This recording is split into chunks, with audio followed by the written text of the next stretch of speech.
Hello friends, എല്ലാവർക്കും സ്വാഗതം പുതിയ വീഡിയോയിലേക്ക്. ഇന്ന് ഞാൻ വന്നിട്ടുള്ളത് വളരെ ഈസി ആയിട്ട് തയ്യാറാക്കാൻ പറ്റുന്ന അടിപൊളി ടേസ്റ്റ് ആയിട്ടുള്ള ഒരു മാംഗോ ഡെസേർട്ട് ആയിട്ടാണ്. എന്നും പറയുന്ന പോലെ വീഡിയോ കണ്ടിട്ട് ഇഷ്ടപ്പെടുവാണെങ്കിൽ ലൈക്ക് ചെയ്യുക, ഷെയർ ചെയ്യുക, കമൻറ്റ് ചെയ്യുക, ചാനൽ സബ്സ്ക്രൈബ് ചെയ്യാനും മറക്കരുത്. പിന്നെ ഫേസ്ബുക്കിലൂടെയാണ് വീഡിയോ കാണുന്നതെങ്കിൽ പേജ് ഫോളോ കൂടി ചെയ്യണേ. അപ്പോൾ നമുക്ക് നേരെ വീഡിയോയിലോട്ട് പോവാം. ഡെസേർട്ട് ഉണ്ടാക്കാൻ വേണ്ടിയിട്ട് ഞാനിവിടെ നല്ല പോലെ പഴുത്തിട്ടുള്ള 4 മാങ്ങയാണ് എടുത്തിട്ടുള്ളത്. പുളിരുചിയുള്ള മാങ്ങ എടുക്കരുത് കേട്ടോ. നല്ല പോലെ പഴുത്ത മാങ്ങ കൊണ്ട് ഉണ്ടാക്കുമ്പോഴാണ് ഈ ഒരു ഡെസേർട്ടിന് നല്ല ടേസ്റ്റ് ഉണ്ടാവുന്നത്. ഇപ്പോഴത്തെ മാങ്ങയുടെ തൊലിയെല്ലാം കളഞ്ഞതിന് ശേഷം ചെറിയ കഷ്ണങ്ങളായിട്ട് മുറിച്ച് മിക്സിയുടെ ചെറിയ ജാറിലേക്ക് ഇട്ട് കൊടുത്തിട്ടുണ്ട്. എന്നിട്ട് ഞാനിത് നല്ല സ്മൂത്ത് ആയിട്ടൊന്ന് അരച്ചുകൂടി എടുത്തിട്ടുണ്ട്. ഇനി ഇത് മാറ്റി വെക്കാം.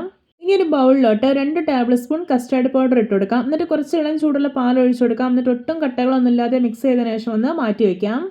ഞാനിവിടെ ഒരു കടായി അടുപ്പത്ത് വെച്ചിട്ടുണ്ട്. അതിലോട്ട് ഈ ഒരു ഗ്ലാസ്സിൽ 2 ഗ്ലാസ് പാൽ ഒഴിച്ചു കൊടുക്കാം. ഇനി ഇതൊന്ന് ഇളക്കി കൊടുക്കുകയാണ്. നന്നായിട്ടൊന്ന് തിളച്ച് വരട്ടെ. ഇപ്പോഴത്തെ പാല് നന്നായിട്ട് തിളച്ച് വന്നിട്ടുണ്ട്. ഇനി ഇതിലോട്ട് ഓട്സ് ചേർത്ത് കൊടുക്കാം. ഞാനിവിടെ ഒരു 5 ടേബിൾ സ്പൂൺ ഹോർലിക്സ് ഓട്സ് ആണ് ചേർക്കുന്നത്. എന്നിട്ടൊന്ന് ഇളക്കി കൊടുക്കാം. ഈ ഓട്സ് ഒന്ന് കുക്കായി വരട്ടെ. ഈ സമയത്തിലോട്ട് മധുരത്തിന് ആവശ്യമായിട്ടുള്ളൊരു 7 ടേബിൾ സ്പൂൺ പഞ്ചസാര ചേർത്ത് കൊടുക്കുന്നുണ്ട്.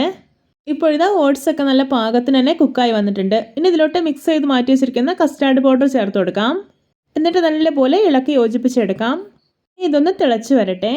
ഇതുപോലെ കസ്റ്റാർഡ് പൗഡർ ചേർക്കുകയാണെങ്കിൽ മാംഗോ ഡെസേർട്ടിന് ഒരു വെറൈറ്റി ടേസ്റ്റ് ഉണ്ടാവും. നിങ്ങൾക്ക് ഇഷ്ടമുണ്ടെങ്കിൽ മാത്രം ചേർക്കുക, അല്ലെങ്കിൽ സ്കിപ്പ് ചെയ്യാവുന്നതാണ്.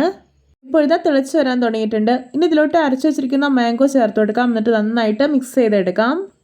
ഇപ്പോൾ ഇതാ മാംഗോ ചേർത്ത് മിക്സ് ചെയ്തെടുത്തപ്പോൾ കണ്ടോ, നല്ല തിക്കായിട്ടുള്ളൊരു കൺസിസ്റ്റൻസി ആയിട്ടുണ്ട്. ഇപ്പോൾ ഞാൻ ഫ്ലെയിം ഓഫ് ആക്കാണ്. ഒരുപാട് അങ്ങ് കട്ടിയായി പോകരുത്. ഇത് പാകത്തിനുള്ളൊരു തിക്നെസ് ആണ്. ഇനി ഇതിലോട്ട് ഒരു 1 ടേബിൾ സ്പൂൺ മിൽക്ക് മെയ്ഡ് ചേർത്ത് കൊടുക്കാം. എന്നിട്ട് ഇതൊന്ന് ഇളക്കി യോജിപ്പിച്ചെടുക്കാം. ഇതിലോട്ട് ചേർക്കാൻ പോകുന്നത് ചെറിയ കഷ്ണങ്ങളായിട്ട് മുറിച്ചെടുത്തിട്ടുള്ള ഒരു മാംഗോ ആണ്. ഇനി ഇതിലോട്ട് കുറച്ച് ബദാം മുറിച്ചത് കൂടെ ചേർക്കുന്നുണ്ട്. എന്നിട്ടൊന്ന് മിക്സ് ചെയ്തെടുക്കാം. എപ്പോഴും നമ്മുടെ രുചികരവും ഹെൽത്തിയും ആയിട്ടുള്ള മാംഗോ ഡെസേർട്ട് ഇവിടെ പെർഫെക്റ്റ് ആയിട്ട് റെഡി ആയിട്ടുണ്ട്. കണ്ടോ?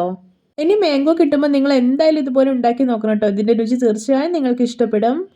നിങ്ങൾക്കിത് വേണമെങ്കിൽ തണുപ്പിച്ച് കഴിക്കാവുന്നതാണ്. ഇനി തണുപ്പിച്ചില്ലെന്ന് വെച്ചിട്ട് ടേസ്റ്റിനൊരു വ്യത്യാസം ഉണ്ടാവില്ല.